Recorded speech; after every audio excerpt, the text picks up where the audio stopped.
Hi viewers, this is MK. இன்றைக்கி என்ன பார்க்க போகிறோம்னா, ரொம்பவே ஹெல்த்தியான ஒரு கீரை தாங்க பார்க்க போகிறோம். மணத்தக்காளி கீரை கூட்டு எப்படி செய்யலான்னு பார்க்கலாங்க. இந்த மாதிரி செஞ்சு சாப்பிடுங்க. சும்மா சிம்பிளாகவும் செஞ்சிடலாம், அதே நேரத்தில் ரொம்ப ஹெல்த் பெனிஃபிட் அதிகமாகவும் இருக்குங்க. கண்டிப்பாக இந்த கீரை இந்த மாதிரி செஞ்சு பாருங்கள். ரொம்ப சிம்பிளாக சீக்கிரமாக செஞ்சிடலாம். கரெக்டாக இந்த மாதிரி பதத்திலே செய்யுங்க. நான் தேங்காவும் அரைச்சி ஊற்றாமல் செஞ்சுருக்கேன். ஆனால் இதில் தேங்காய் அரைச்சி போட்டாக்கா இன்னுமே ரொம்ப டேஸ்ட்டாக இருக்குங்க. ஸோ இது சீக்கிரம் கெட்டுரும். உடனே சாப்பிட்றதா இருந்தால் தேங்காய் போட்டு நம்ம செய்யலாங்க. வாங்க எப்படி செய்யலான்னு பார்க்கலாம்.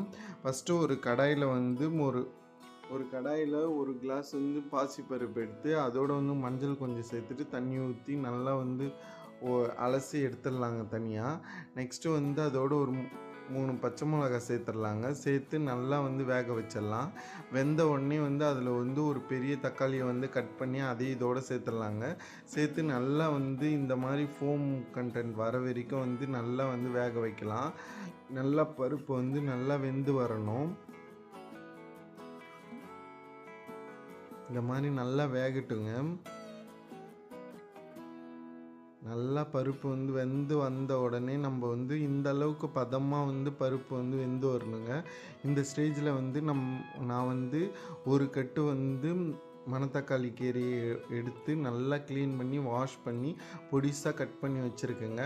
அதையும் இதோடு சேர்த்துக்கலாம். இந்த ஸ்டேஜில் சேர்த்துடலாங்க எல்லா கீரையும்.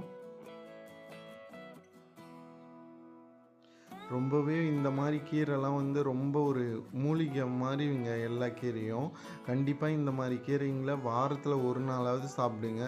உடம்புல எந்த பிரச்சனையுமே வராதுங்க. கண்டிப்பாக இந்த மாதிரி செஞ்சு கொடுத்து பாருங்கள். ரொம்ப சிம்பிளாக இருக்கும், அதே சமயம் ரொம்ப டேஸ்ட்டாகவும் இருக்கிற மாதிரி இருக்கும். ஸோ அதனால் கண்டிப்பாக சாப்பாடோடு நல்லா வச்சு சாப்பிட்டு பாருங்கள். இதோட ஒரு பொட்டேட்டோ ஃப்ரை அந்த மாதிரி சேர்த்து வச்சு சாப்பிட்டு பாருங்கள். அவ்வளோ ஆப்டாக இருக்குங்க. இதை இப்போ ஒரு மூடி போட்டு அப்படியே நல்லா மிக்ஸ் பண்ணி விட்டுட்டு நம்ம மூடி வேக வச்சிடலாங்க. நெக்ஸ்ட்டு இதோட தாளிப்பு ரெடி பண்ணிடலாம். ஒரு பேன் வச்சுட்டு அதில் கடுகு உளுத்தம் பருப்பு சேர்த்துலாங்க. நெக்ஸ்ட்டு கடலைப்பருப்பு சேர்த்துக்கலாம். நெக்ஸ்ட்டு ஒரு உளுந்து நான் சேர்த்துக்கிறேன், தோலோட கட் பண்ணது. அதையும் இதோட சேர்த்துக்கலாங்க. சேர்த்து நல்லா பொரிஞ்சு வரட்டும். நெக்ஸ்ட்டு ஒரு 10 பல் பூண்டை நான் பொடிசாக கட் பண்ணி வச்சுருக்கேங்க. அதையும் இதோடு சேர்த்து நல்லா கோல்டன் ப்ரௌன் கலரில் வறுத்து விடலாங்க. கீரைக்கு எப்பயுமே பூண்டு ஆனியன்லாம் கொஞ்சம் நல்லா வறுபடணும். அப்போ தான் அதோடய ஃப்ளேவர் ரொம்பவே சூப்பராக இருக்குங்க. நெக்ஸ்ட்டு இதோட ஆனியன் சேர்த்துக்கிறேங்க. உங்களுக்கு எந்த அளவு சேர்க்கணுன்னு தோணுதோ அவ்வளோ சேருங்க. சேர்த்துட்டு ஒரு கைப்பிடி அளவுக்கு கருவேப்பிலையும் சேர்த்துடலாங்க. அதையும் சேர்த்து நல்லா இதை மிக்ஸ் பண்ணி விடலாம். நீங்கள் தாராளமாக ஒரு பேன் வச்சு நல்லா வதக்கி கொட்டுங்க. நல்லா இந்த மாதிரி மிக்ஸ் பண்ணி விடலாங்க. மிக்ஸ் பண்ணி நல்லா ஆனியன் வதங்கணுங்க. பொறுமையாக சிம்மில் வச்சு நல்லா வதக்கி விடுங்க. எனக்கு கொஞ்சம் லைட்டாக அந்த தீயறதுக்கு முன்னாடி ஸ்டேஜ் இருக்கிற மாதிரி இருந்தாக்கா அதோடய ஃப்ளேவர் எனக்கு ரொம்பவே பிடிக்குங்க. ஸோ அதனால் நான் நல்லா வதக்கி தான் போட போகிறேன். நல்லா இந்த மாதிரி வதங்கட்டும். நல்லா பொறுமையாக ஆனியன் நல்லா வதங்கி வரணுங்க.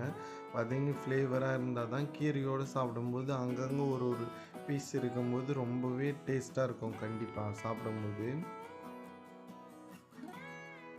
இந்த மாதிரி நல்லா வதங்கி வந்த உடனே கீரையை இந்த மாதிரி நல்லா பாருங்கள் எப்படி வந்திருக்குன்னு சொல்லிட்டு.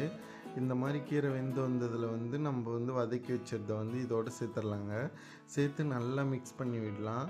அவ்வளோதாங்க, நம்மளோட கீரை கூட்டு ரெடி ஆயிடுச்சு. இந்த கீரை கூட்டை சாதத்தோடு சுட சுட சாதத்தோடு நல்லா பிசைஞ்சு சாப்பிட்டு பாருங்கள். சும்மா அப்படி இருக்கும். தேவையான அளவு உப்பு சேர்த்து நல்லா ஒரு மிக்ஸ் பண்ணி விடுங்க. அவ்வளோ டேஸ்ட்டாக இருந்ததுங்க. கண்டிப்பாக இதை ட்ரை பண்ணுங்கள். ட்ரை பண்ணி பார்த்துட்டு எப்படி இருக்குது கமெண்ட் பண்ணுங்கள். சும்மா அவ்வளோ அருமையாக இருக்கும். ட்ரை பண்ணி பார்த்துட்டு எப்படி இருக்குது கமெண்ட் பண்ணுங்கள். தேங்க்யூ.